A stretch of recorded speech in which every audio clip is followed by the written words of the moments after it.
I'm going to do is I have nothing to lose here. I'm going to give everything I got the way that I believe I can give it. I want to know who Josh is, who Joshua Peach is. Tell me about how you got to this point of being awesome.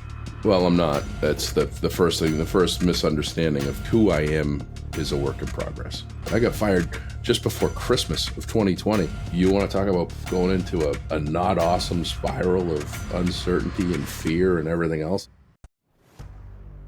Do you ever feel like you are leading from a place that just isn't you?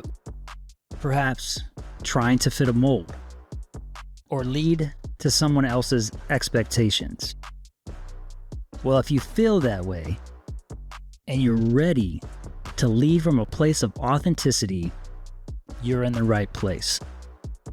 I'm your host, Josh Fisher, and this is Off Script, a leadership podcast for people who don't like leadership podcasts. So here we are. Let's go. Welcome to another episode of Off Script, and I'm your host, Josh Fisher. Today's guest has spent over 15 years inspiring individuals and organizations to lead with authenticity, embrace resilience, and live with purpose. He's delivered over 1,000 keynotes across North America, hosted top-ranked podcasts, and authored a book that challenges people to take action and create their legacy, not someday, but today.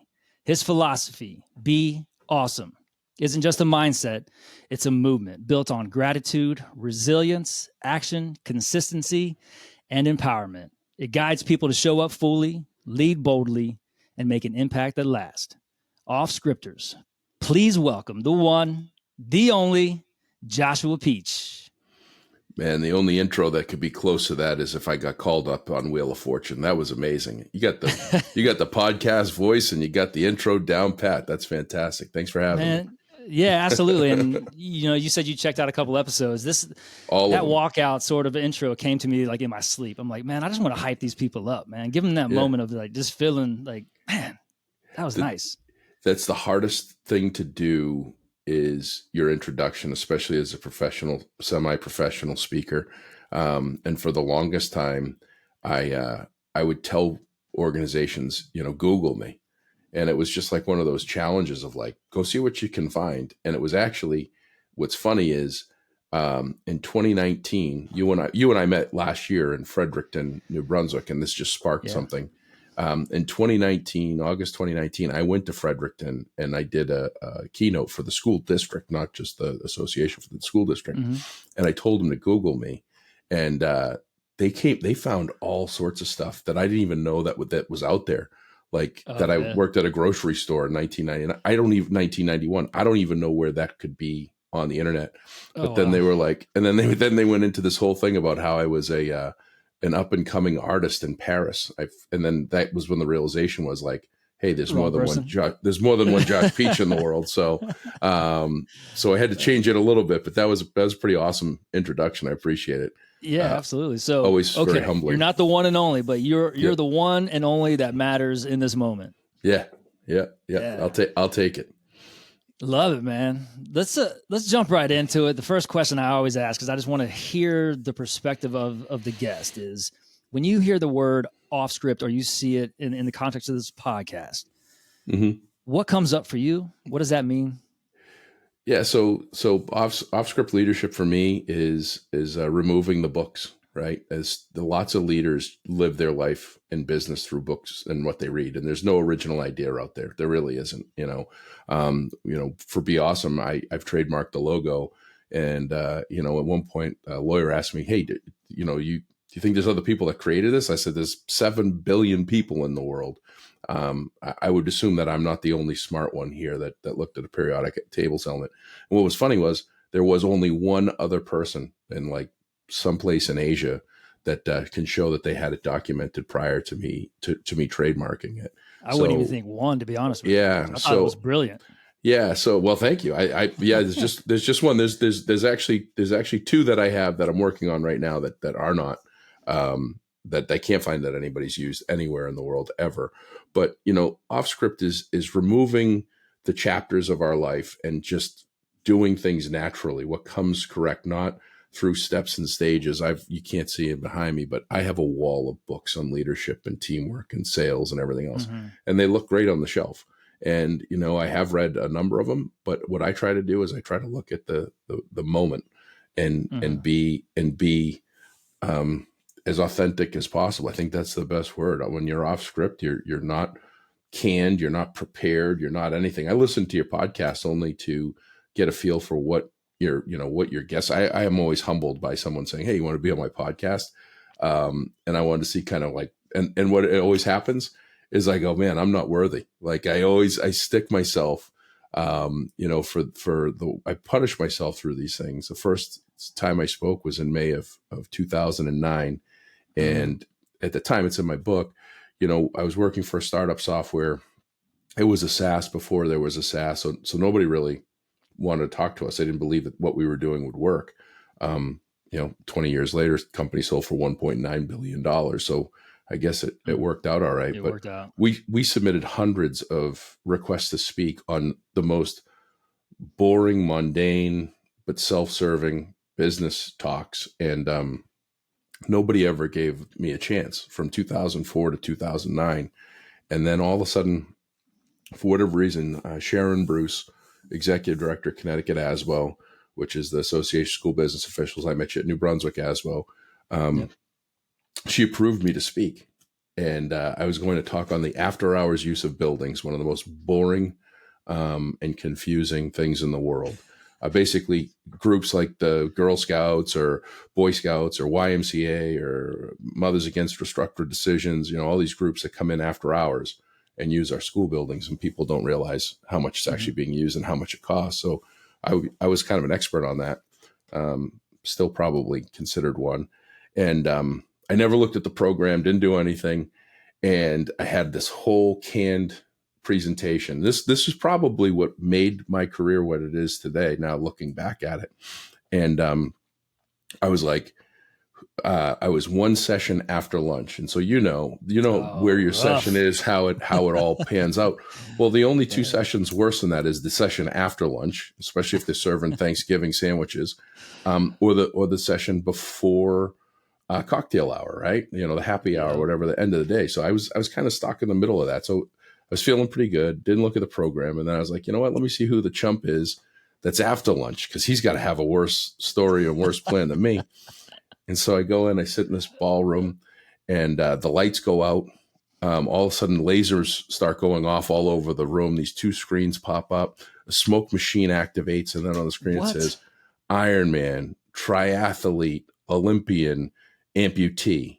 And this guy, Paul Martin, who's the author of One Man's Leg, walks on stage, and he tells this incredible story of how he was in a drinking and driving accident, lost his leg, and he became a record-setting Olympian athlete, triathlete, Ironman.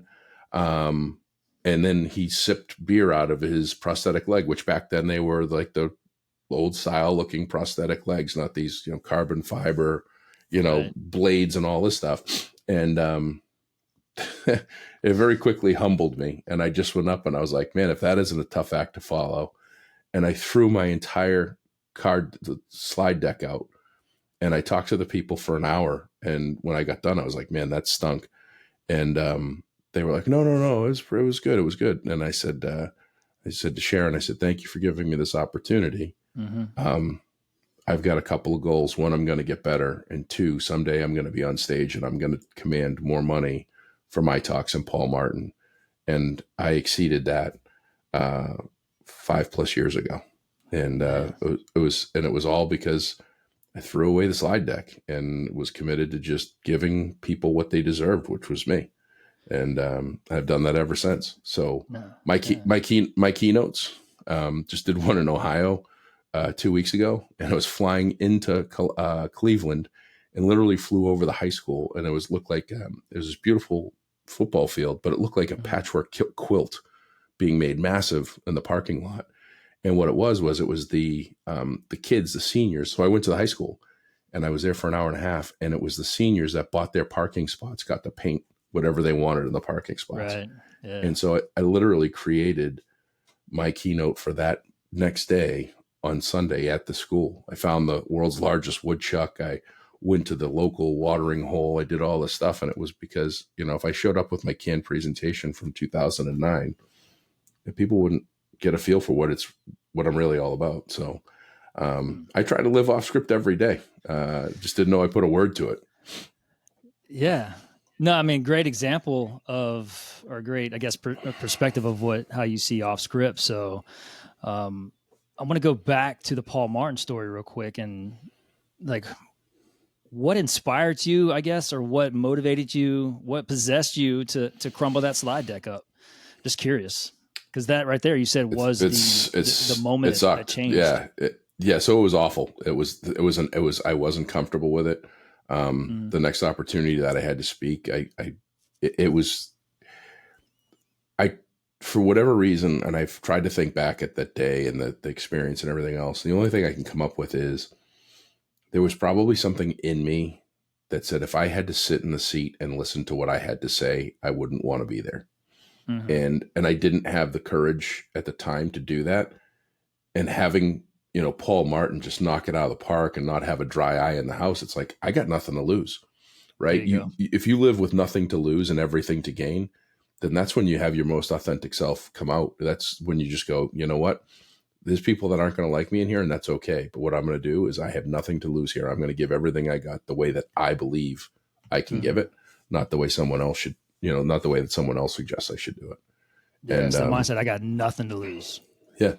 Like, if I give this, it's going to be terrible. But if I just be me, maybe it's terrible. Yeah. Maybe it's not. But what do I have to lose? Yeah. So, I mean, I have I'm back in the software business. I have a software company that I'm a part of now. Again, a glutton for punishment, and I have a sales team that I work with and support. And I tell them, when someone hangs up the phone on you, send them a thank you card. And people laugh at me. And the reality is, when someone hangs up on you, everything's lost. You have nothing to gain at that point. You have everything to gain. You've got it's most people say everything's lost there. And for me, I say you have everything to gain. That's a great starting point. So I write a thank you card and I send it in the mail and I say, dear Josh, sorry you were having such a tough day that our call had to end abruptly. My job is to try to help you and see if there's a way we can do that. I'm going to call you on Tuesday at 10 a.m. Hope this time works. If not, if you could just let me know when a time does work, I'll take no more than 3 minutes of your life. And if it fits, we'll go further. If it doesn't, you'll never hear from me again. And over 60% of the time, people talk to me. And I've built some of the strongest relationships in my career, professional career, from that thank you card. Got everything to gain when there's nothing to lose. And that's when someone hangs up on you, says, I hope you die and never call me back. Okay. That's what I'm just going to say. Hey, thank you. Here's the card. And here's why, because here's the other thing. Most people, if you do the right thing, you never really have anything to worry about, and people aren't mad at you. They're mad at something else. And if you can help them alleviate that pain of whatever that something else is, someone could hang up on me because they just had a stakeholder call and say that their community use of schools event was canceled abruptly and they don't know why. Right. I can fix that. So, I can fix that. I mean, that's a great perspective just to go into life with. And it's like when you look at coaching or counseling, it's about reframing. And usually we take a lot of things personal. So when somebody hangs up on you, we take it personal, like, it was me, it was whatever. But I think the perspective there, which I think is very beautiful to understand, and if we could live our life this way, it'd be a hell of a lot easier, is when somebody lashes out or has an attitude. A lot of times we do take it personal, but we never think about, or rarely think about, I wonder what's going on in their life for them to be triggered in that moment. Yeah. And what that does, if we approach it that way, it allows us to be a little more empathetic, a little more compassionate, a little more understanding, and specifically for me, not take it personal. Yeah. Well, what I find with adults that have gone through childhood traumas, other than we're broken, it's a lot easier a lot of the time for us to put ourselves in other people's shoes and what they could possibly be going through. And so, if there's one good thing that comes out of the things that happened in my life that were challenging, it reminds me, hey, this person's could be having the worst day of their life, and I'm just glad they showed up. And I say that often to people. I'm like, I'm just glad you showed up. I'd rather have 20%. I'd rather have you at 100% of your effort being 20% here than not being here at all. Just so, but that's a tough thing, especially when you're in the heat of the moment. And you think, like for me, when somebody hangs up on me, I just go back to when I was in the 7th grade dance, trying to get, the pretty girl to dance with me on the last song of the night, and her saying no. I'm like, if I can be told no on that, I could be told no and hung up on 100 times. That's easy. This is The art easy of stuff. rejection. Yeah, the art of rejection. Oh man. So you said some cool things in there, which is going to be great, because this is also a question I love to ask. You said when people encounter or have childhood trauma, Mm-hmm. use the word, the contraction where. So we are. Mm-hmm. So that means you've experienced some childhood things, and you carry some things with you. And before we started recording, you had mentioned this phrase, be who you are. Mm-hmm. So I want to know who Josh is, who Joshua Peach is. Tell me about your life, your story, and how you got to this point of being awesome.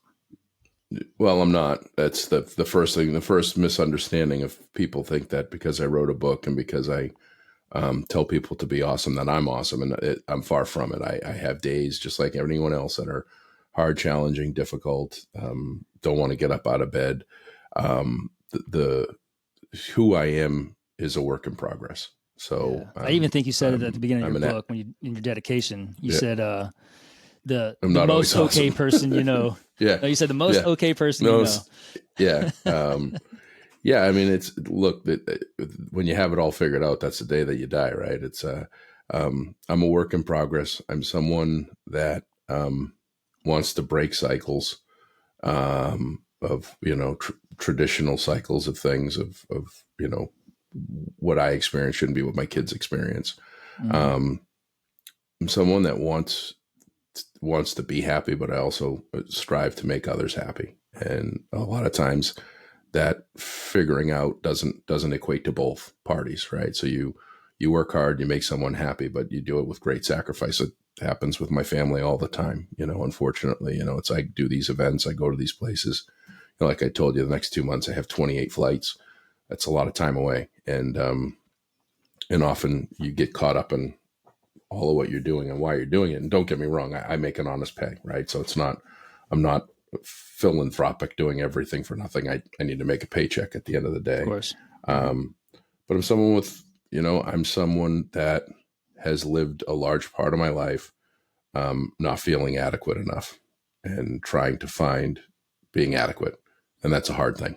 So whether it was whether it was someone, someone in my schools growing up that told me I was least likely to succeed, or, any number of other things. The fact that I took 5 years to graduate high school. I've got this, I don't have a college degree, went to community college for 3 years, and still consider second semester freshman. I'm on like triple secret probation because I've got such a low GPA. I can't even get my, I don't even think I get my student records at this point. It's been almost 20 years. So, I want to make my grandfather, my grandparents were immigrants. My mother was an immigrant. I was the first one born here. But my grandfather was a man of very few words. And he used to always just say, leave it better than when you came. And that was, that's something we hear a lot of times. He said it pretty simplistically. But my biggest who I am is that I want to make, both my grandparents are gone. My grandfather passed away just before he turned 80, and over 25 years, almost 25 years ago. My grandmother just passed away. It'll be 3 years ago. This November 26th, she was 5 days shy of 100.5. Oh, wow. And both of them, neither of them had an education past the 3rd grade. They both worked extremely hard. They gave their life for the American dream and opportunity, and I'd be foolish to pass that up.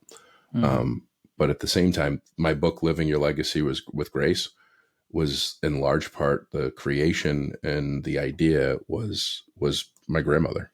And she did it. She embodied everything with gratitude, resilience, action, consistency, empowerment. I talk about, I told you that I don't talk about 3 things,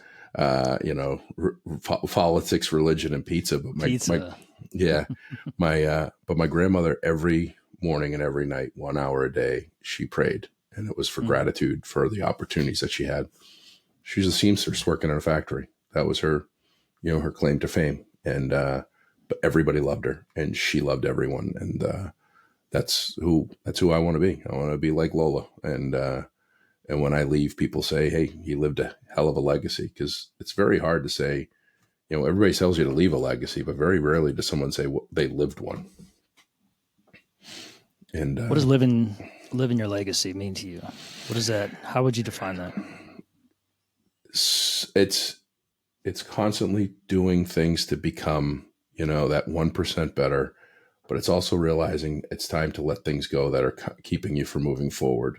We're all looking in the rearview mirror at something. My big one was my 5 years of high school. That held me down for so long. It held me down in feeling like I wasn't qualified for a position, or the reason why I didn't get considered for a position. I was very fortunate in how my career as it stands today came from selling a guy a cell phone when I was 22 years old that just happened to be a software sales manager and liked my answer to why did I stay late for $13 commission. So, but it's doing things right all the time, as much as you possibly can, every single day, and making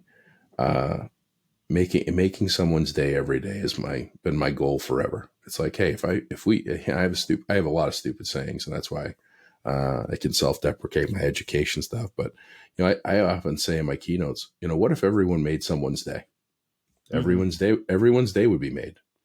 So if I can start with one person a day and do that 365 times, and those 365 people do the same, it's a ripple effect. And it's a compounding effect. Yeah. So, I mean, that's, living your legacy is improving the outcome of what we're all in, which the world's it's an ugly place, whether you watch the news or don't watch the news, or just open your eyes and look around.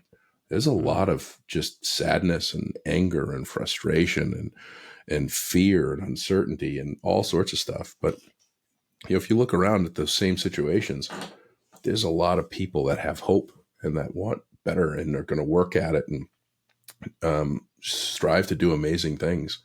And I want to be part of that group. I don't want to be part of the group that's kicking the can down the street, waiting for the next shoe to fall that's negative. So, but that's, showing more gratitude. The whole thing with grace is, I tell people this all the time, and it's like, and this could be any occupation. Like this could be any person.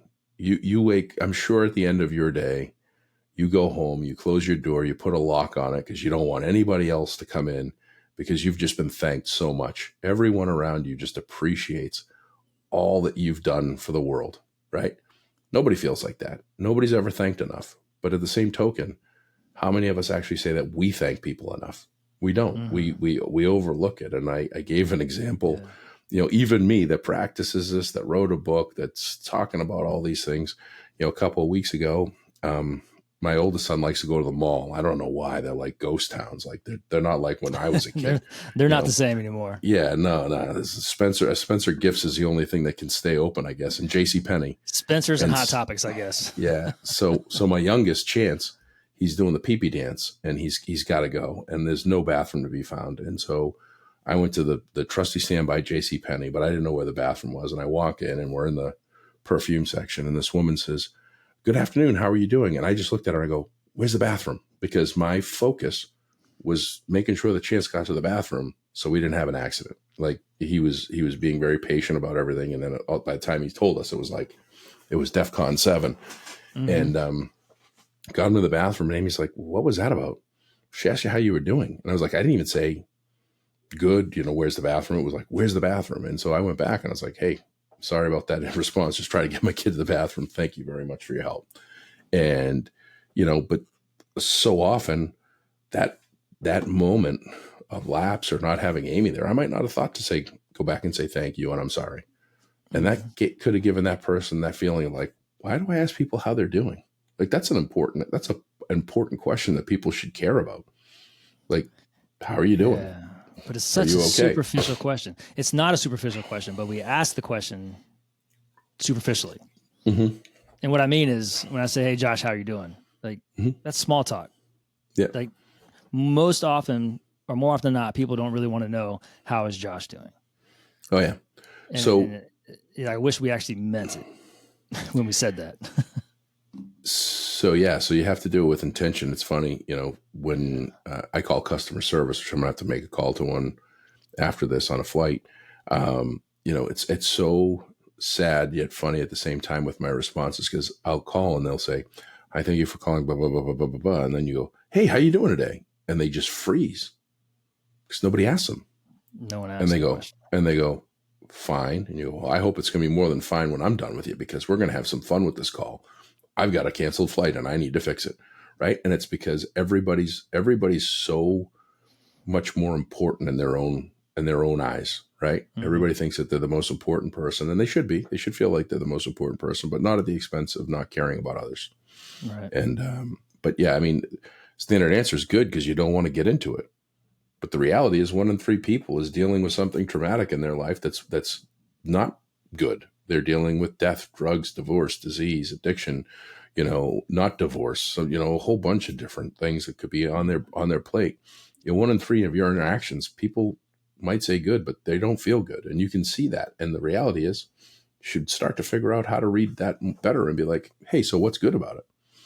What's going on that's good? I'd love to hear, because I don't have much going on that's good. Some make stuff up, do something, but genuinely care about people's, how they are. Mental health's a real thing. COVID kicked that into overdrive, right? Nobody thought mental health was real.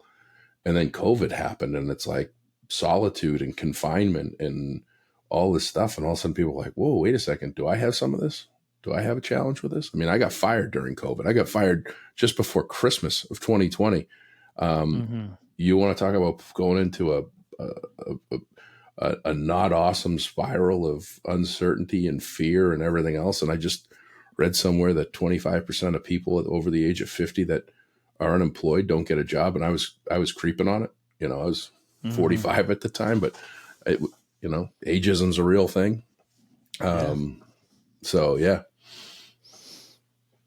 Yeah, so I would summarize that in your legacy, and from my logical, rational thinking here, is to make the world better with one interaction at a time. Mm-hmm. Yeah. And if everybody just did that one positive interaction to make somebody's day, and if everybody did that, compounding effect, that everybody in this world would have a good day if everybody just had that intentionality each day. Yeah, and my book is like every day there's something cool that happens. There's a chapter in there about Kathy White, who's an American Airlines gate agent in Pensacola, Florida. And on May 5th of 2019, our flight was delayed. We had all sorts of challenges. People were being jerks to Kathy White. And we had little to no chance that we were going to get on our plane and not spend the night in Charlotte. We were connected in Charlotte. Pensacola flights, no Pensacola flight goes to where you want it to go. Even if it does, you have to stop someplace. And the flight came in, the incoming flight that was delayed because of weather came in unexpectedly early, and there was nobody to flag the plane in. And Kathy White ran down the gate, down the terminal, went down the stairs, put a vest on. It's 100 degrees out, got the flashlights, and she with another person flagged the plane in, ran back up the stairs, and let everybody on the plane. And guess what? We all made it home that night. And when I was getting on the plane, I gave her a hug. I said, thank you. I told her she was awesome, gave her some stickers, took a picture with her, and then talk about her in every keynote, because it was just phenomenal that all these people were being mean to her. And she just did the right thing. It was just one action that she knew that was the right action that got everybody home. And for me, I went 2,487 days without an unexpected overnight. And that was one of those that could have broken that streak up, and it didn't. And what was really cool was I wrote the book. I have a chapter about her in the book. She had no idea. And Charlie Branham, who's also in the book, who I was in his cup of tea, and now we're great friends. I mean, awesome friends. Someone I look to and think the world of. He was in Pensacola last month or 2 months ago, and he said, I'm looking for the gate agent. And I said, Kathy White. And I told all the information. I screenshotted the chapter for him because he didn't have a copy of his book with him. And he was able to get the American Airlines people there to call her on her cell phone to say, hey, there's a guy in here that says you're in a chapter of a best-selling book. and he wants you to know about it. And half hour later, Kathy White texted me, and we've connected and we've talked, and she got a copy of the book, and she told me what great timing it was, and she's buying copies for all her friends for Christmas. And one action. One action Kathy White did, not knowing who I was or where I would be 5 years later. And one action, I've talked about Kathy White to hundreds of thousands of people. I've shown the pictures. I actually saw her 3 years later to the day. And there's a great picture because she's got her hand on my stomach. And I'm like, look at this. She felt so confident to tell me how much weight I gained since last time I saw her. But that one action, what if she did nothing? Nobody would talk about Kathy White. But because she did one thing that made a difference, that was outside of what normal thought process would have said, most people would have just said, not my job. Wait 100%. For somebody else to come in.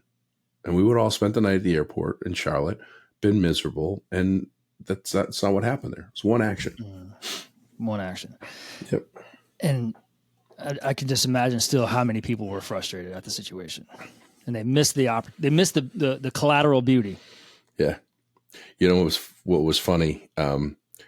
We got on the plane and we sat down. This isn't in the book, and I'm not going to say his name, but he was sitting right in front of me. We were in single row first class. I got upgraded because of my status, not because of my kindness. If I was kindness, I'd get upgraded all the time. This was just one of those rare occasions. And so it's a single row, and the guy in front of me says, I wish I had, because what had happened was one of the people was in the terminal. He was on the phone with American, telling him he's never going to fly American again. And do you know who I am and all this stuff. And by the way, anytime it does that, any person that does it, they've flown once. You know, I fly 150 times a year in some years, and I never pull that stuff anymore. I did when I didn't fly a lot. It was like, you know, I'm a big deal. I need to get home. It's like, listen, if the wheel's flat, if there's a mechanical issue, if they don't have enough fuel, or if there's weather, I'd rather know on the ground than at 36,000 feet. I'll be patient, and you can call it a lie. 100. I'll chance it with the lie and stay on the ground and wait than go through this stuff. So I went over to the guy very calmly, very quietly, and I just said, "Hey, see those people over there?" And he's like, "Yeah, the pilots." I said, "No, the flight attendants." And he says, "Yeah." I said, "When we get up in the air, I'm going to want to have a drink because it's Cinco de Mayo and I want to celebrate." I said, "And if you keep being like you're being, they're going to tell the pilots to find turbulence because they can do that. And they won't be able to bring the drink carts out, and we won't be able to celebrate Cinco de Mayo. So if you could just tone it down a little bit, that'd be great." But I did it with a way that wasn't insulting to him to add conflict to it. And so the guy that was sitting in front of me actually saw me do that. And he says, "Man, I wish I could do that, have that kind of communication and patience." And we ended up starting to talk, and he actually slid $100 through the seat and told me to put that to a cause, because at the time we were raising some money for Santa Claus's, one of Santa Claus's groups, and we can get into that. But it turned out he was one of the president of the United States at the time. So you can figure out the day and the time and who it was. Original advisors for his campaign, and if you remember, all the advisors ended up losing their jobs, because of the Arizona or whatever number of other things. So again, not talking politics, but I was sitting here going, here's a guy that was helping someone become the president of the United States, talking about how he wish he could talk to people in that capacity and that patience. Yeah, it was wild. So small world. Small world. And you wouldn't think that would come out of that person's mouth. It was a huge moment of vulnerability for him too. So oh yeah, he gave me his business card. I sent some T-shirts. And he didn't tell me who he was. When I got his business card, I was like, "Who is this guy?" Research. I did a search on him to connect with him on LinkedIn, and there it was. I was like, "Oh my God, that's wild!" So wild. Pretty cool. Yeah. So Josh, you mentioned the book many times so far. Mm-hmm. So let's dive into that, and let's spend the second half talking about that. It's the essential elements to living your legacy. With grace. Yeah. And that can be purchased on your website, Amazon. We'll put some of that information in the show notes. You mentioned Santa Claus. Mm-hmm. And I think a normal question would be, tell me about the book, tell me the inspiration behind it. But I think Lola, your grandparents, kind of shared that there is a forward in there from somebody very special. Yeah. And the world might know this individual as Santa Claus. Yeah. So you have a very unique experience with this individual, legally named Santa Claus. Yep. Tell me your story. Why is that the forward? Yeah. So, great question. Every story has a story in the background. So, I originally started to write a book that was titled "If You Don't Care, You Don't Count: A Salesperson's Journey to Fulfillment, Not Fortune." And I was angry with the sales profession in 2015, 2016, because the world of salespeople, first of all, a lot of them are not good salespeople. And a lot of it is to sales leadership. They're not good sales leaders. A lot of times sales leaders become sales leaders because they've been the top performing salesperson. My dad, who was in business with me, he used to tell me, some of the best salespeople make the worst managers, and some of the best managers make the worst salespeople. And so everybody's got a role. And so I got frustrated. So I write this book about my sales journey, my sales profession journey. And it was very angry. It was dark. I wrote about 60 pages, and I'm like, man, do I really like this profession? Am I upset with it? And I was telling my CEO at the time what I was doing. And I was also doing a lot of this speaking, and that was kind of the oil and water. It was like, here I am telling people to be awesome and wake up and be awesome. I get this. Yeah, it's right here. I by the name of Brian. He gave me this book and says, "Wake up and be awesome." And I was like, "Man, this thing's this thing's awesome. This is priceless. Cost $3 at Target." He just thought of me and gave it to me, and I wasn't feeling good, and I ended up writing all the notes of what I wanted to talk about in this book that day. And so I did a lot of that stuff, but I was writing this dark book, and I had the Be Awesome logo done. I had some T-shirts made in 2017, I guess it was. And in 2018, in June of 2018, my CEO, who's an ultra marathon runner, he attempted to run across the country and do all this crazy stuff that I could never do. One morning in June of 2018, he calls me after this 30-mile prep run, and he's not even winded. I was like, I'd be dead. And he's like, I've got it. And I was like, what? And he's like, your book. It's going to be awesome. The essential elements to kicking ass. And I was like, wow. It was like a light bulb moment.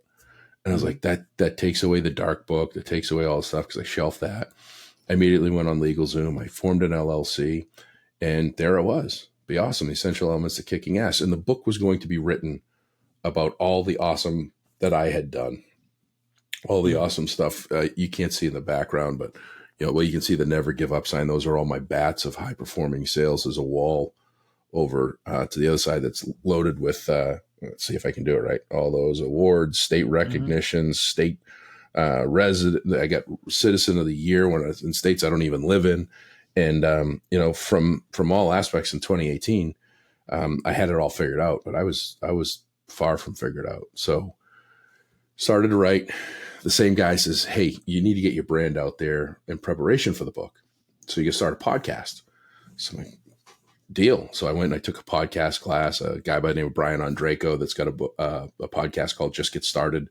A friend of mine, he helped me get things going. And I had a newborn. Chance was only 6 months old. And so I was recording the podcast on a TV dinner tray on my laptop by myself under my peach tree in my yard. And episodes 1 and 2 are horrendous. Don't listen to them, but you have to get, as you know, you have to get episodes out there. You have to get them approved by Apple and everybody else. And so I get done with my second episode and I'm like, man, I stink. And Amy, my fiance, is like, maybe you just need a guest. And I was like, that's not a bad idea. I should have guests, because podcasts at that time in 2018, there was only like 500,000 podcasts. Now there's 4 million or some crazy number. It's very, very saturated. You didn't have a lot to go off of. Well, there's a lot of interesting factoids.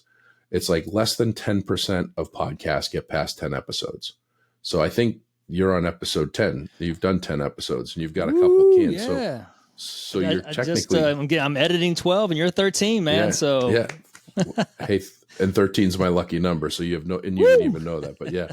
I got engaged on the 13th. My family migrated here on the 13th. Oh yeah. So, and less than 10% have 10 or more ratings and reviews, which I believe you've exceeded that. So all of these statistics and factoids and everything, they weren't all readily available in 2018. You just kind of winged it. And so I literally, my brain is a very fascinating and confusing place, even for me. I was going to Fairbanks, Alaska, 2 weeks from when I had this epiphany that I stunk. And I was like, I remember reading in the Anchorage newspaper about a guy that's a city councilor in North Pole, Alaska. I didn't even know there was a real North Pole, Alaska, to be honest with you. I thought that was a joke. Right. That was a city councilor in North Pole, Alaska. I looked at it on the map. It's 30 minutes from Fairbanks. I was like, he's going to be my first guest. And so I called North Pole City Hall and I'm like, hey, can I talk to Santa Claus? Which that was cool in itself. Like, you're calling North Pole City Hall, North Pole, Alaska, which isn't the real North Pole, but North Pole enough to me. Home of the Patriots, and they have the New England Patriots logo at their high school. And she's like, sorry, he's not here. And this was when I thought I had my best material. I'm like, oh, he must be at the toy shop with the elves. And it was like, yeah, nobody's ever thought of that one before, right? So they complete dead silence. And she's like, if you want to talk to him, you can email Santa Claus at northpole.ak.us. So I emailed him and told him. He said, no response. I emailed him again, no response. So I kept calling and kept emailing him. And finally got him on the phone. And he's like, yeah, I really don't do podcasts. And he had almost 300,000 friends on Facebook at the time. He got taken off of Facebook because he had to validate who he was, and he doesn't have a driver's license, some photo ID. So we'll get into that in a minute. But he had 300,000 friends at the time on Facebook. He had all this kind of interesting following. He did daily, thoughts and things that were always, about love and caring for one another. And he's like, nope, not going to do it. I said, great. I'll see you on July 22nd at 10 a.m. in City Hall Chambers. I mean, I just forced myself into the fact that he was going to do the podcast with me. And I didn't know if he was going to show up. So you have nothing to lose. I got nothing to lose. So it goes back to that. I go to City Hall. We recorded the episode in City Hall Chambers, episode 3. And what that meeting did for me was I did homework on him, but I also did homework on his why. And so Santa Claus wasn't born Santa Claus. He was living in Nevada, doing his morning prayers. He's a Christian monk, and he was praying for a sign on how to advocate for kids in dire straits around the world. Mm-hmm. And after he's done, a car was coming down the road. I think he was going to get his newspaper, and someone just yells, "Good morning, Santa," because he looks like Santa Claus, like what you would envision Santa Claus, big white beard and everything else. And so he packed his life, chose a life of minimalism, moved to North Pole, Alaska, legally changed his name.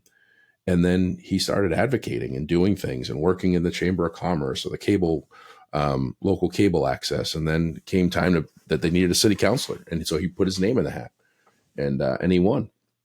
And he ran for president a couple of times, and he's gotten all these awards and recognitions.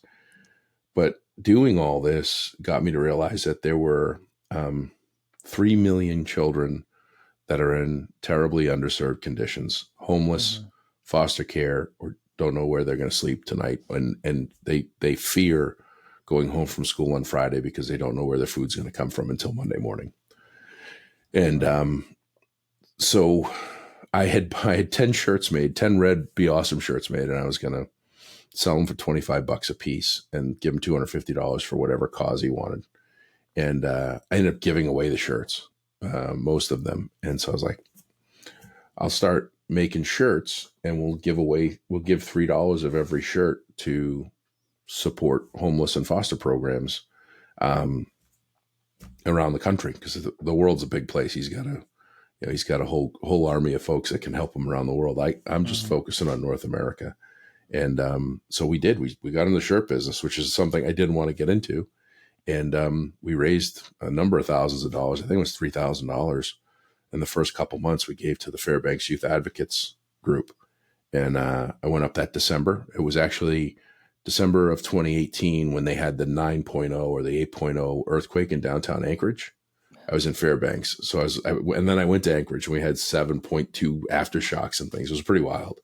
But met with Santa, had breakfast at Little Richard's Diner, which is one of the best diners anywhere. And they actually have an omelet with reindeer, which was very, people are like, you really did that? I was like, I've never had reindeer before. I had to do it. So I'm do that. Yeah. I'm hitting with Santa Claus and having an omelet with reindeer. And, gave him Oh the check man. to give to Fairbanks Youth Advocates, and we've stayed friends for all these years, for 7 years Hmm. now. And yeah, last Christmas of 2023, time's flying. Christmas of 2023, he called and he said, Josh, when you come up in July, I was going up in July of 24. He said, when you come up in July, I want you to bring a suitcase. And all I'm thinking is, this guy lives a life of minimalism, and I've never asked him for anything, and I don't, what's he going to give me? And before I could kind of think of it, I just said, how big of a suitcase? And he's like, well, I'm 77 years old, and in the last year, I've lost 100 pounds. And so this will be the last Christmas that I wear my Santa Claus outfit, and I want you to have it. And so um, I get emotional just every time I tell the story, because it's like, wow, I was blown away. I couldn't believe it. It was very surreal. Hmm. And in July, I picked him up, and he took me to where he was a park ranger. He took me all around these spots at North Pole, the first place he lived when he moved there, and um, had lunch and went, sightseeing around all the area. And then finally came to that point where I had to drop him off because I had to go someplace. And he's like, come on in. And he had me try on the suit, and he gave it to me. And I was like, this is real. Like, you got to be kidding me. And I own the only Santa Claus outfit that was legally owned by the only person legally named Santa Claus in North Pole, Alaska. And it's one of the greatest gifts and one of the greatest honors that I have in my life. And so when it came time to write the book, and so the book was originally going to be about me and my awesomeness, apparently, with the essential elements to kicking ass, Tika. Um, COVID hit in 20. So from 2018 to 2020, there was really little written because I was trying to figure out what was going on in life. And then COVID hit, and I got fired, and I just had this complete downward feeling of myself. I'm like, I'm not that awesome. Nobody's going to want to read about it. And who's going to read about a guy that lost his job after 17 years and all this stuff? And like I said, mental health was real. And I'm like, I'm going to do You Are Awesome. And so I started to go down the path of writing a book about other people's awesomeness, like Kathy White, from 2020 to 2022, something like that. Hmm.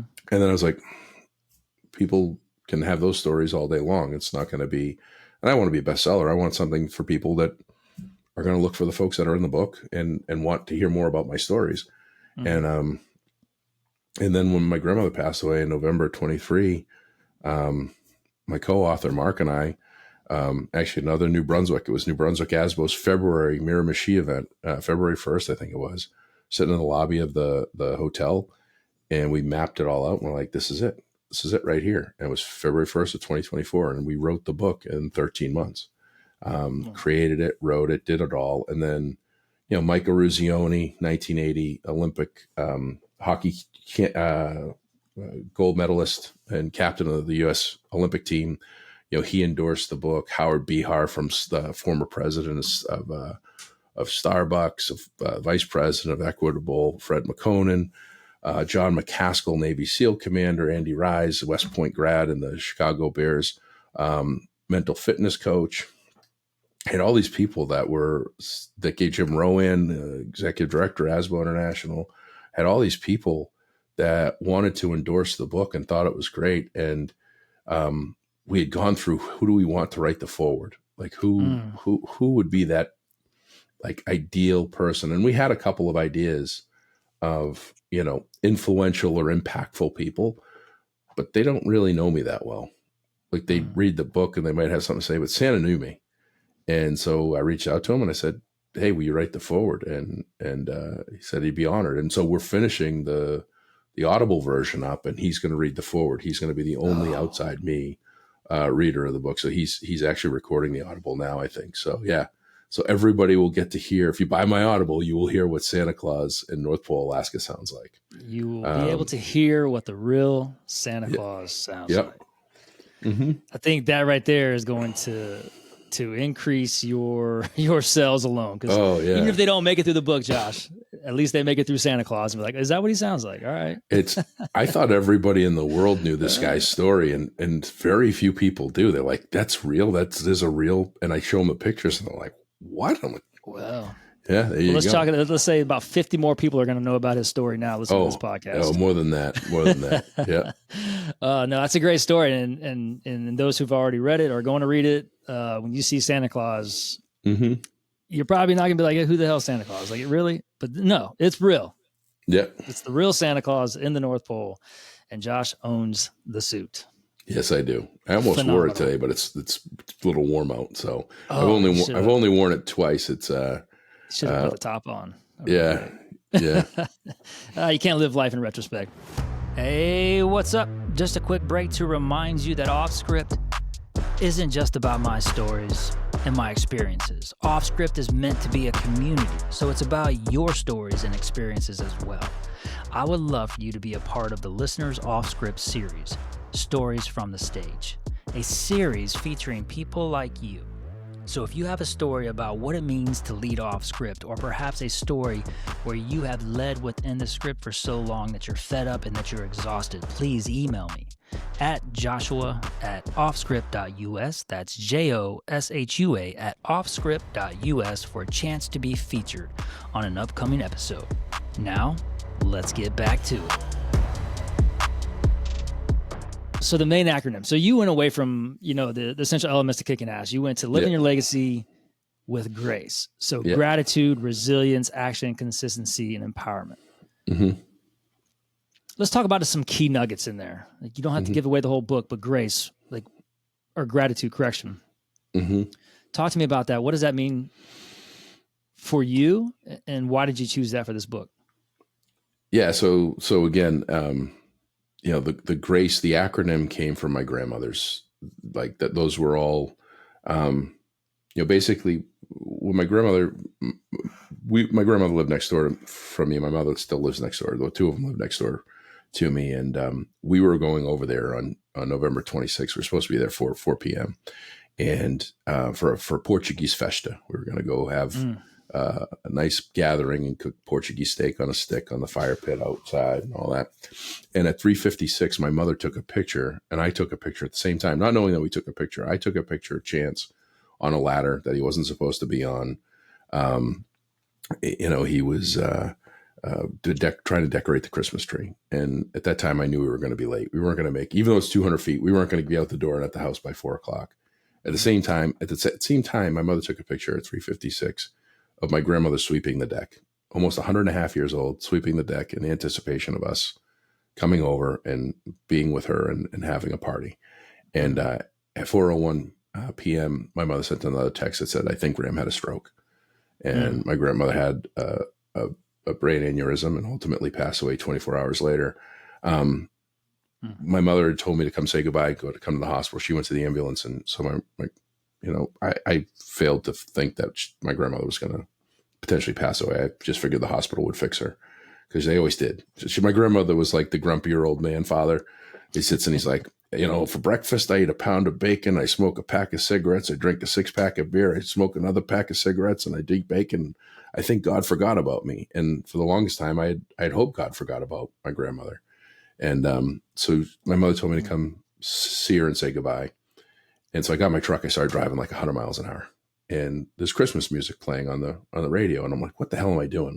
This is upbeat. I don't want to listen to this.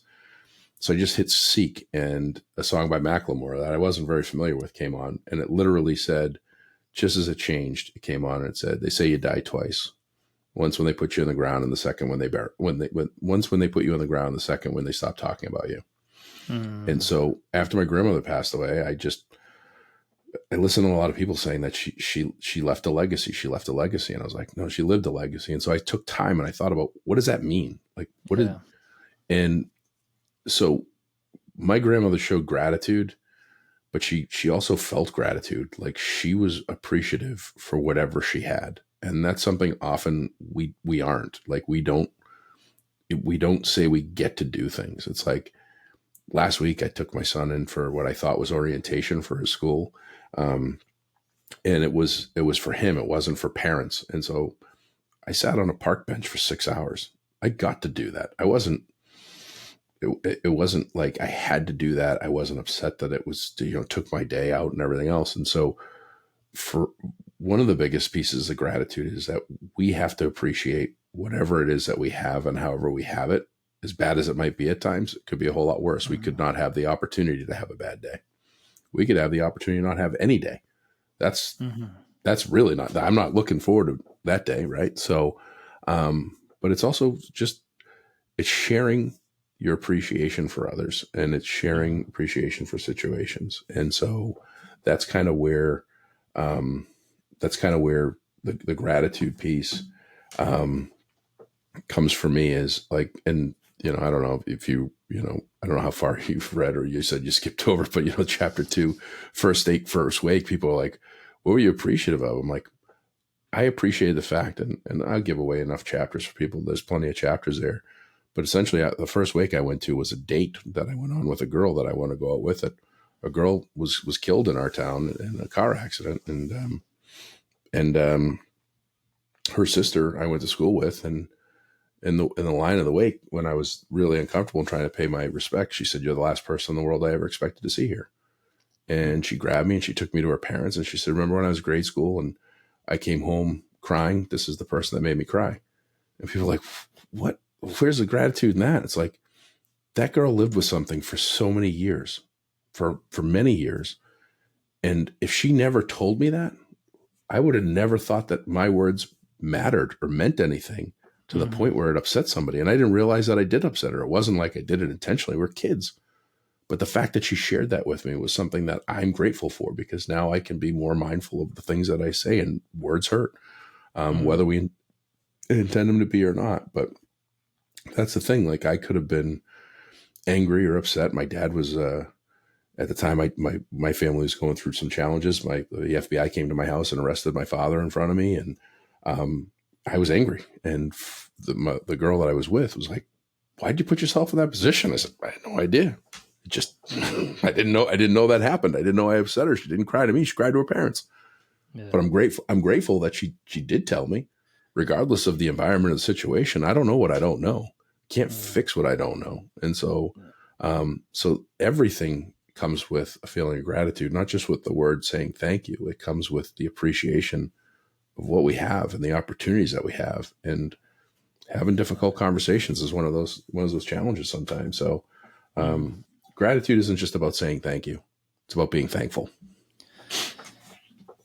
That was a beautiful way to summarize that. And it's kind of what I was thinking, but it's also like being thankful, or having gratitude for a lot of things that we skip over, we take for granted, we take personal, get upset about. It's every day there's a chance to be grateful for something. If it's learning, if it's facing a challenge and learning from it, or being told that your words upset somebody, instead of taking it personal, being upset, it's, let me be grateful for this moment because now I can be better. You talked about being that 1% better. Yeah. We can do something with it. Yeah. If we don't know, we can't do anything with it. Yep. Yeah. Yep. Well, that's where the action piece comes in. Yeah. That's another word. Yeah. But before we get to action, just real quick, highlight resilience. I mean, I love this word.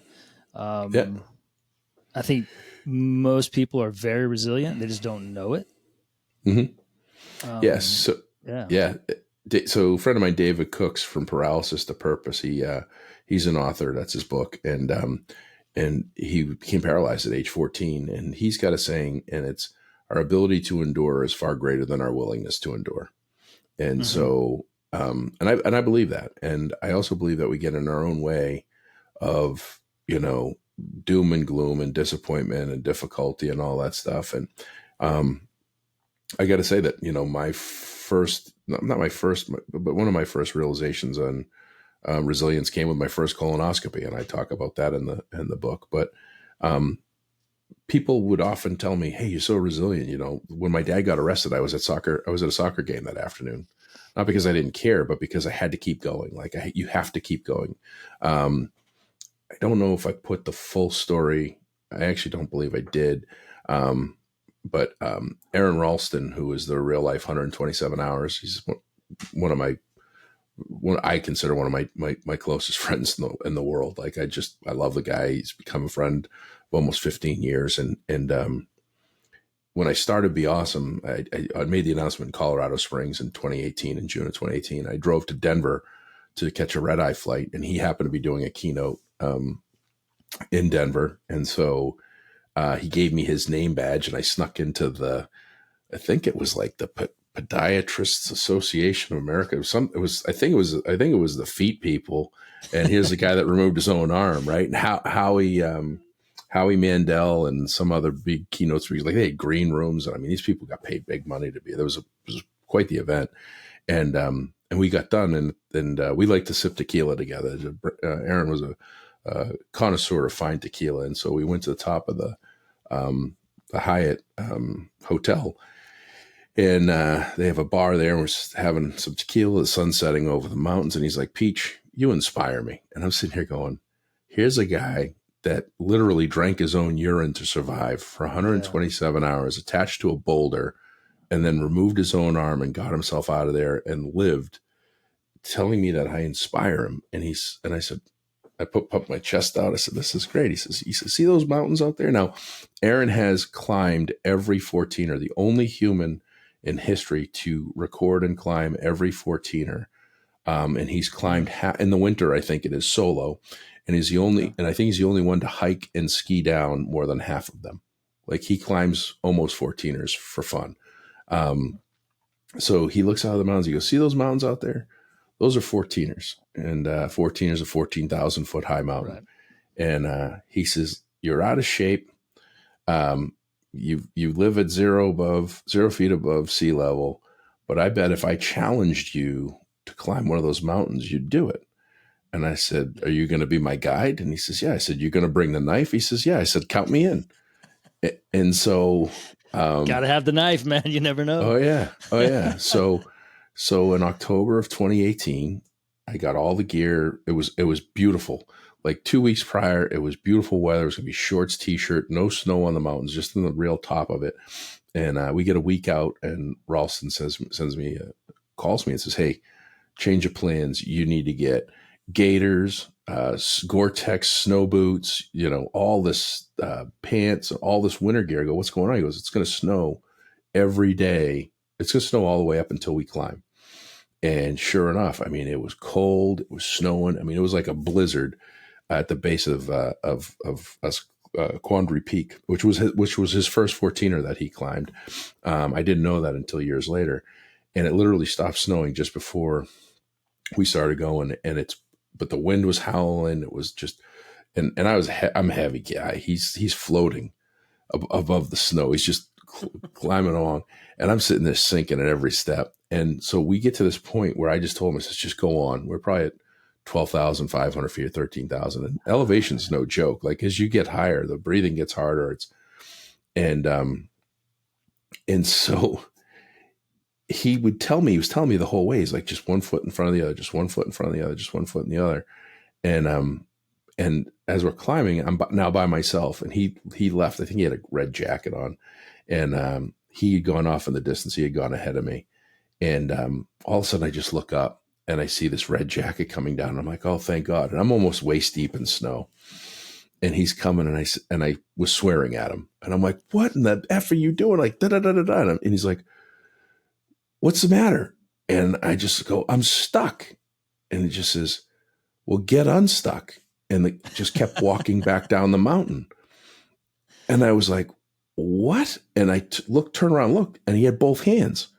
It was some other guy that had hiked up it, but he had the same jacket as Ralston. And I'm yelling at him about how difficult this is and how everything. And his simple answer was, get unstuck. And so I did, and I kept climbing. I didn't make it to 14, but I made it pretty close. Still pretty impressive, man. 12,000 just is impressive. If you had stopped there, that's quite an accomplishment for not training.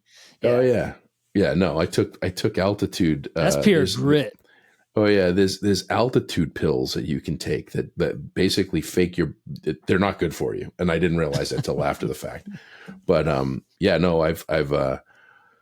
I've paddled a giant pumpkin for 2 Guinness Book of World Records. The second time paddled at 9 miles, which doesn't sound like a big deal, but paddling a pumpkin 9 miles is tough. My friend Todd. Bro, paddling a kayak 9 miles is tough. Yeah.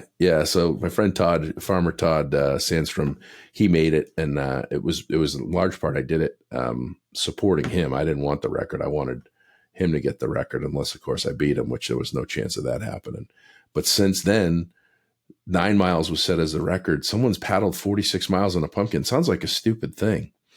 But if you put one foot in front of the other, and if you keep yourself unstuck and you do things that are great, your 4-minute mile, whatever it is, can push others to beat it, right? Mm-hmm. Nobody beat a 4-minute mile until, was it Sir Roger Bannister? Is his name Roger? I know it was Bannister. Doesn't sound right. I couldn't recall the first name. Yeah, Roger Bannister, I think it is. Been beat. Yeah. So he runs a sub 4-minute mile for the first time recorded. And since then, 1,500 plus people have beaten it. A friend of mine, Eddie Slokowski, was 169th to do it. So, your resilience and your effort to do something that's never been done, or to get through something that you've never been through, can yield amazing results. And also just feeling good about yourself. Like, oh my God, I did a Spartan race. Founder of Spartan, Joe DeSena, reached out to me to be on his podcast, and then I did the Spartan race in Fenway Park with him. It was one of the most amazing experiences. I trained a little bit for that, but I completed it. Nobody thought I could have done that, and I did. Keep going, man. Just keep keep going in front of the other. If that's not like the whole point of that, like you shared a beautiful story, and you said it a few times. 1 foot in front of the other. Like that's resiliency. Mm-hmm. That's life. That's the metaphor for life. Because you're going to go back. You're going to get stuck. Oh yeah. But how do you go forward? And I love the fact that you were yelling at him coming down saying, I'm stuck. I'm like, bro, I was stuck too. And look at mine. It's hilarious. But good thing it wasn't him. We got done. We did a podcast in the parking lot. It's I think podcast 13, 14, something like that. But I mean, I broke down. And I'm literally telling him, I'm like, as I told him the story, and he just starts laughing. And one of the things about resiliency and one of the things about life is we can't do it alone. And that's one of the things that Ralston's he's just great at. Another time he sent me a Google point. I was in Vail. Like Vail is like, it's laughable. Like it's surreal. Like nothing I've ever seen before. It's just beautiful and money everywhere and all this stuff. And I get to go to an event every so often there. And I'm at this event being treated and pampered properly with, great hors d'oeuvres and drinks galore and all this stuff. And he's like, hey, I'm gonna send you a Google point. Let's meet and have a drink in a parking lot. I'm climbing almost 14ers with a couple of my buddies. And I said, all right. And so he sends me a Google point hours before we're supposed to meet. He's a half an hour away. And so I say, all right, I'll start driving to it. And they sends me a text. And he's like, when you get to the Google point, get out of your car and walk up the trail about a mile. I'll be there. So I start walking, and I get my Apple Watch on and all that. And I get to a mile and I'm not there. And I keep walking, and it's like almost 3 miles. And I mean, there were people that were walking down, and they're like, are you okay? Cause like, I think I died like 4 or 5 times. And I get there, and he hands me a beer from a brewery that's 15 minutes from me in Boston.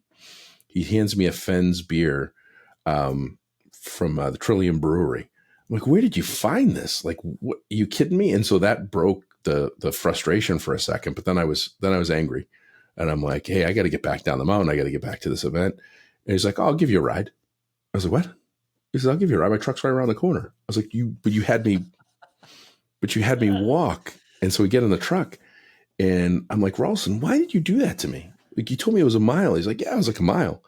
I said, that was way more than a mile. I'm like, my watch tells me that it was like probably close to 3 miles. My watch also tells me that I legally died like 3 times. And I'm like, why would you do that to me? He's like, well, it didn't feel like a mile driving up. It did feel like more than a mile driving up. And I was like, and he just stops for a second. He goes, Josh, if I told you it was 3 miles, would you have hiked up there? And I was like, hell no, I wouldn't have hiked up there. It was 3 miles. He goes, but you made it. He says, I knew you could make it.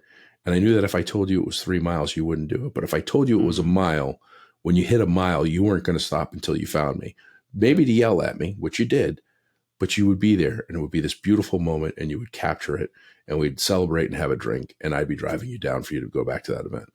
And so having people in your life, when you have those challenges faced in front of you that push you, encourage you, and support you, it's vital. None of us can do this alone. It goes back to gratitude too, right? If you like, probably in the moment you didn't think about it, but it's like, I'm grateful that he did that, because I wouldn't have pushed myself, and I discovered just a little bit more of my internal will and strength in that process. And it was one of the most beautiful sights. at the, Yeah. it was at the base of another mountain. It's like I climbed a mountain and then there's another mountain above it. It was pretty wild. And Yeah. And had you said 3 miles, you would have robbed yourself of that.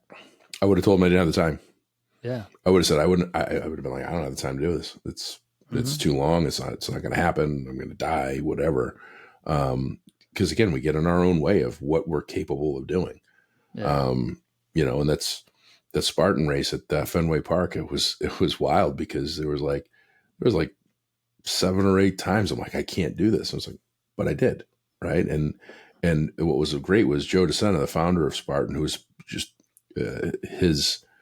he's just an amazing human being. I thought he was going to like be a drill sergeant and grind me down, and it's like he did everything he could to build me up. There's a chapter in the book about him, but without him, like there's a section you go into the locker room, Red Sox locker room, and you have to do like 20 or 25 push-ups, and I was gassed. It was like the 20th obstacle, and he's leading, and he's like down, down, down. It's like I didn't think I could do it, but because he was saying it, that pushed me, and I did it.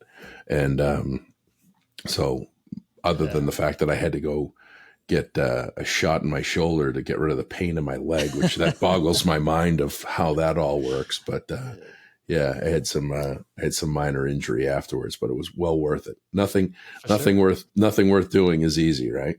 Absolutely. And by doing that, those uncomfortable things, you have the stories, you have the experiences, you have the connections just by doing something hard. Yeah. Well, and this is your off script live. This is off script living. Being in the moment and being aware and knowing what's around you, who's around you, what's going on. It's my life. So in July of 2020, we were in the thick of COVID. I basically was going to close Be Awesome. I lost 39 keynotes, paid keynotes that I had. I was ready to give up, feeling bad about myself. And I listened to a Joe Rogan podcast. It was literally on my grandfather's 100th birthday, what would have been my grandfather's 100th birthday. And I'm listening to this podcast. I have no idea who this guy is. It's Joe DeSena. And he's talking about his farm in Vermont. And he says that he has chickens sent to him, mailed to him to the post office. And I'm like, geez, I thought I was the only person that did that, because I do. We had chickens at one point. We had them shipped from Missouri. When they're 2 days old, they come in this little box, and you pick them up, and you put them in the incubators or whatever, the heat lamps, and grow them, and then they're yours. So I'm like, man, this guy's pretty cool. I don't know anything about him. I didn't know what he owned. I didn't know what he did. And then he says, and I just had to cancel 350 events. And it was like $100 million that he was going to lose. And he's totally calm. And I was like, I don't know how, but I have to meet this guy someday. I just put it out to the world. And I'm not saying that you can believe in forces of whatever. This happens to me more often than not. Totally forgot about it. Totally removed from my brain. May 1st of 2024, I'm on a flight from Denver to Boston, and I get an email, and it just says, Joe DeSena wants you on his podcast. I responded in a minute. I still don't know who he is. I still don't know what he does. I just know that he has chickens shipped to him in Vermont, and that he had 350 10x the number of events that I had cancel, and he was fine with it. I'm like, whatever this guy's deal is. And I just said, done, I'm in. And responded again.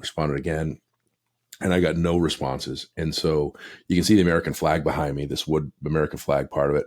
And above it's my Spartan medal. And then that's my grandmother's broken watch that I have that, Okay. Even a broken watch is right twice a day.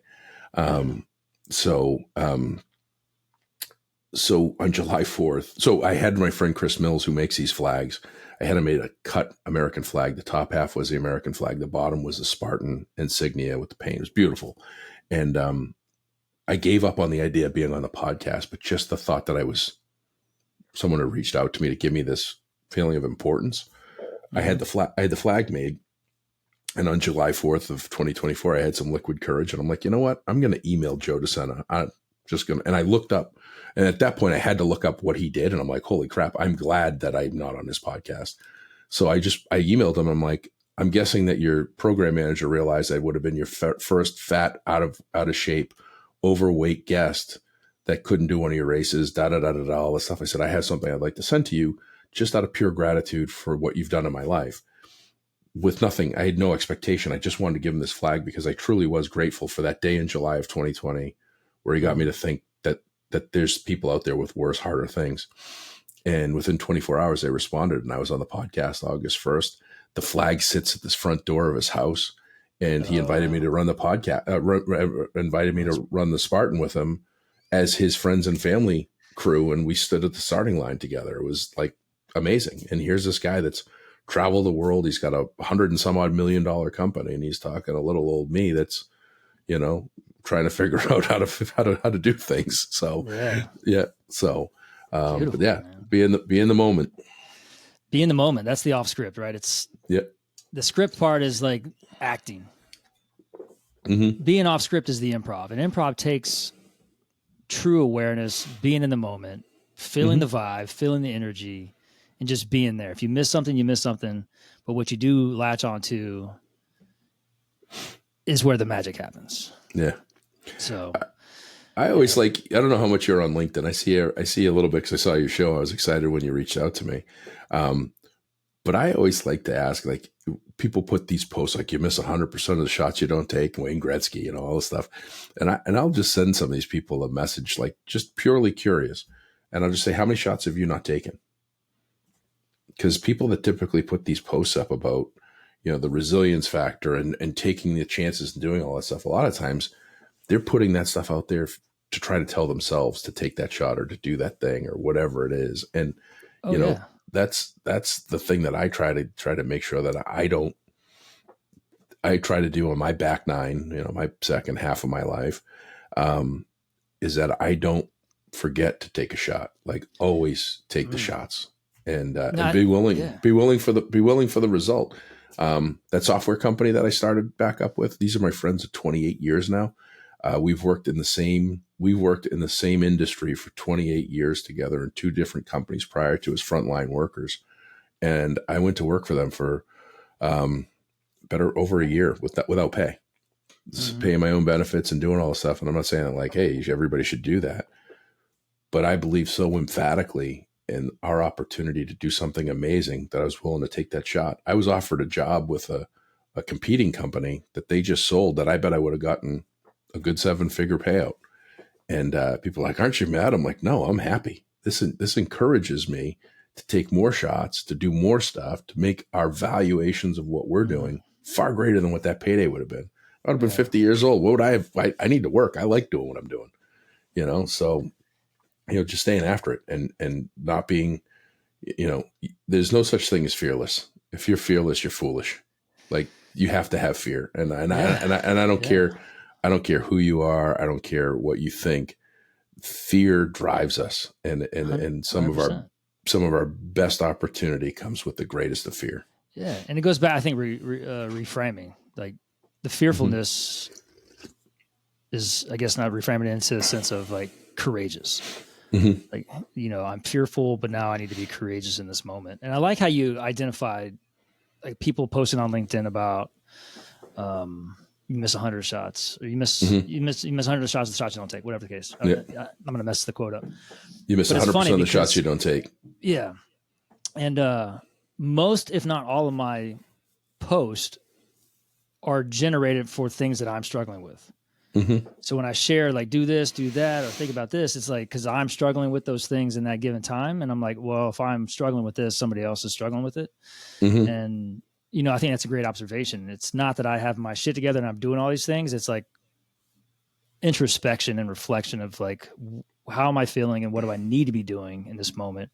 And that usually turns into a LinkedIn post. Yeah. Well, I think that you do. I mean, I like your a couple of your solo episodes where you pose the question and then you journal about it and how you feel and then who you are. Right. And honestly, I heard you ask the question, like, who are you? And my answer may or may not be I didn't put any thought to it. Like, I sat there and I'm like, he's probably going to ask me the same questions, but I didn't put any thought to it until you actually asked it.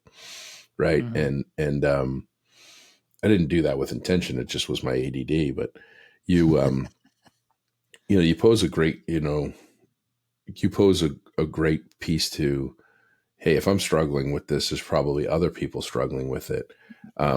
I think the best part is that, you know, when you're showing that you don't have all the answers to it. It's just something you're working through, not something that you should work through as if you're the expert.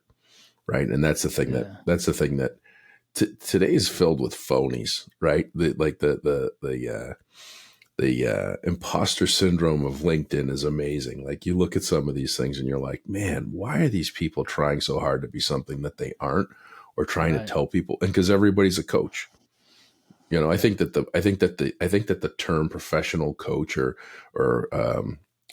you know, whatever the word is for business coach, I think it's so played out. Like you got to come up with, you know, there's got to be another word that sets you apart, because everybody's a coach. And like when you look at people's experience of coaching, like they never had a job, they never were in some place, they just were like this place of employment. Like come tell me how you're going to coach me to work through being in a company that goes from a handful of employees to 600. How do you if you don't have experience in that, how can you coach me through that? Like how can you actually, and it's not in a book, it's not something, because there's so much that happens. Right. And I'm one of the very few people that in my world, you know, I'm a builder, and typically I build things to a point and then I get fired because I never quit. It's true. I've been fired from every job I've ever had. And if there's a testament to my clients and to the people that I serve, that I have the honor to serve, which aren't my employees, and team members and coworkers, those I serve them, but and a bigger part from my sales and customer service side, I serve my clients and my customers. And so when things go sideways or things aren't going, I don't quit and walk away. I try to support and do everything I can for their outcome to be positive. And so ultimately, yeah, I get fired. I mean, that's fine. Mm-hmm. I'm used to it now. I always say when your own father fires you 50 times, you almost get numb to it. You're like, yeah, all right, I'll see you tomorrow. Yeah. The difference Goes between back to the art of rejection, man. oh yeah, yeah. It used to be funny. My father would. We had a spring water delivery business in the late '90s, early 2000s, and it was just the two of us, and we built it to, you know, one of the top 5 largest water companies. We worked tirelessly. Like we were up at, you know, 5-6 a.m. every day, loading up 5-gallon water jugs and driving around delivering water, guerrilla marketing, you know, going at door to door from wherever we were delivering, route density filling, all the stuff, and he would punish me. He'd be like, and so the water, the 5-gallon jugs would be on these 3 tiers and 18 bottles each. So there were thousands of pounds. And so one day I was on the forklift and I wasn't paying attention. I toppled 54 bottles all over the warehouse floor. And so he's like, "You're not driving a forklift again. You're doing the pallet jack, which is painful. It's just not even, it's not user friendly." And I'm like, "I'll knock these bottles off with that too." And of course I was saying it tongue in cheek. And of course next pallet, I knock him over. And he's like, "That's it. Get out of here. You're fired." And I'm like, "What?" And he's like, "You're fired." And I'm like, "You got to be kidding me. I don't even know if you're paying me at this point. You're like, you're firing me?" And so I went home. It was funny because there was Billy Nixon, who's in the book, who was kind enough to rent the warehouse to us for very reasonable and let us we probably used more in forklift gas than we paid in rent. So I go home and I'm living in my parents' house. So it was very uncomfortable. And so the next morning I don't go to work. And so I'm sleeping. I'm in my bed, and my phone rings. It's 6 o'clock. He's like, "Where are you?" I'm like, "I'm in bed." He's like, "Why are you in bed?" I'm like, "You fired me. I'm trying to figure out if I can collect unemployment." He's like, "You got 15 minutes. I'm loading the truck for you. Get down here." And I'm like, "What in the world? Like, What? you rehired me?" And that was just something. And it was something it was one of those things that happened. It happened Well, man, I tell you, if you're frequently. suffering with staffing, sometimes you take quality hits. Yeah, You know, you yeah, got to yeah, get warm yeah. bodies in there, man. Yeah, yeah, yeah. He never Oh apologized. That man, was one funny thing. he doesn't have to. I was like, are you gonna apologize for your behavior? Like that was the stuff I would do. I'd be like, "You can apologize for your bad behavior and firing me? Like, can we Nope. talk about benefits? Because I don't have any benefits." And so, Oh man. yep. Well, I tell you, man. Yeah, a lot of great information, a lot of great stories that you have. A lot of them that can be found in your book. It's the essential elements to living your legacy with grace, and we'll give some information in the show notes. But I have a tradition here. We're gonna close it up here, which is a journal question. As you know, you hear the journal Mm-hmm. questions at the end of it. I like to have the guest give their journal question based off of our conversation, what would that question be for you? What would my journal question be? Yeah, for to you, the off-script or for the off-script audience. Yeah. To the audience, what would my journal question be? Look, I listened to every episode. I gave you examples of it, and I didn't even think of what would my journal question be to the audience. Well, it happens every episode, regardless if there's prep work involved. It always changes. So what would my journal question would be? What was the greatest moment of your career where you made a difference to others, not yourself? What was the single greatest moment? What was the greatest? What was one of your greatest? It doesn't need to be your greatest, but what was one of your greatest accomplishments in your professional career as a leader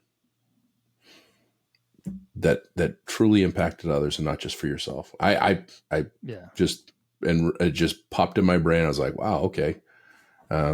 Yeah. No, it's good because it goes back to everything we've talked about. It's in service of others. So what is the greatest thing that you've done in your professional career or that you've accomplished that actually resulted in the betterment of others?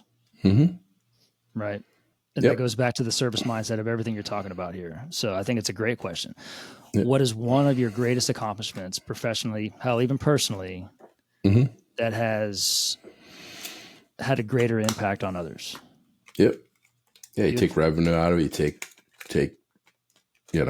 take all of the stuff out of it. Just it made you helped others. Yeah. So, no, I love it, man. So Josh, you made it sound so much better. Well, we talked through all of them. We try to extrapolate everything and make a better question or make a simpler question to understand. But nonetheless, we made a great question by you starting it. So thanks for that question. I look forward to answering it myself. And how can people get a hold of you, man? How can people get the Be Awesome content, the podcast, the website, all of that good stuff, man? Yeah, my home phone number is probably best. It's 508-238-5711. It's in my book. My publisher didn't think it was a good idea, but it's been my home phone number since 1991. It hasn't changed. So feel free reaching out there. You can send me josh@beawesome.com. You can buy the book on my website, Be Awesome. It's beausm.com. Or you can buy it on Amazon. The beawesome.com, I personalize every book.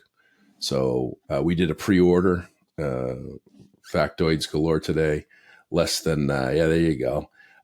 Less than 1% of books published sell 1,000 copies. And so I was kind of nervous. I didn't think anybody was going to buy a copy. And we pre-order was like 1,759 books. And my publisher was hesitant on doing a pre-order because we have to do all the logistics and do everything. And so I said, listen, I'm going to personalize every pre-order.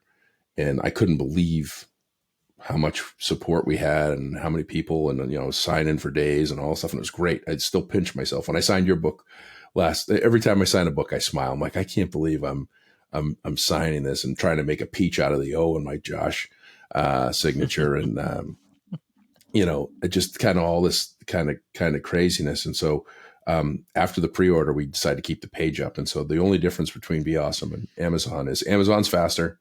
Be Awesome, I sign every book. Every book that comes for Be Awesome is personalized. Yeah.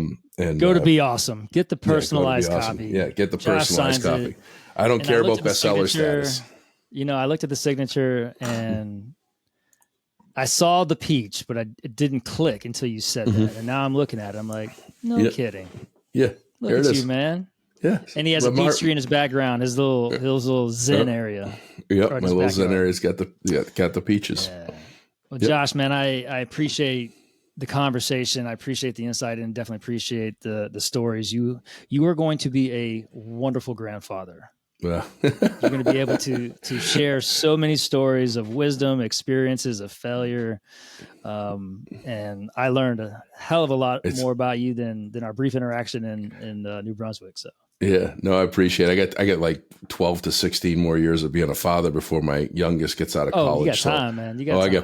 I get plenty of time, but yeah, no, I appreciate it. And man, you're doing great stuff. I will tell you, I don't often get blown away by presenters. It's one of those things, and it's not an insult. It's just that you can see a lot of people that are reading from the script. And I know that you had a program to give, but you were engaging, you were animated.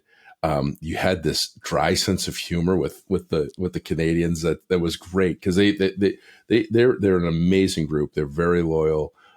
They've all known each other for many, many years. So coming in from the outside, I've been going up there since 2005.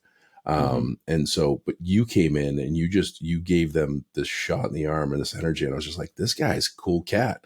And I'm glad we connected then and we stayed in touch. And this is just, it was such an honor to get the message from you that you wanted me to be a part of this. So, hopefully this is something good for your listeners. And I can't wait to see you, topping the charts and getting people to work off script, because that's what we need. We need a more authentic environment for all of us. Man, the only thing I can say is I got goosebumps, and thank you for that. And yeah, I do have a little deadpan sort of humor. Not everybody gets, but I got it, and I loved it. You have to be paying attention in order to get my humor. Yeah. Oh, I was laughing. I was in the back of the room laughing the whole time. And no, you're doing good stuff. So always in your corner cheering you on, my friend. Appreciate you, man. Thanks for the time. And as always, do what you do, continue to be awesome, and continue to lead off script, man. Be well. Will do. You too. Be awesome. All right. Be awesome. Hey, that's it. That's the episode right there, ladies and gentlemen. I hope you enjoyed it. If something resonated with you, please like, follow, and subscribe on Spotify, Apple, Amazon, and YouTube. Your support helps us reach more authentic leaders. And don't forget to share this message if you know someone who needs it. And lastly, remember, Off Script wants your stories as well, so you can be featured on the Off Script series, Stories from the Stage. Email me at joshua@offscript.us to share what leading Off Script means to you. Thanks for being here. Thanks for listening. And until next time, continue to lead Off Script.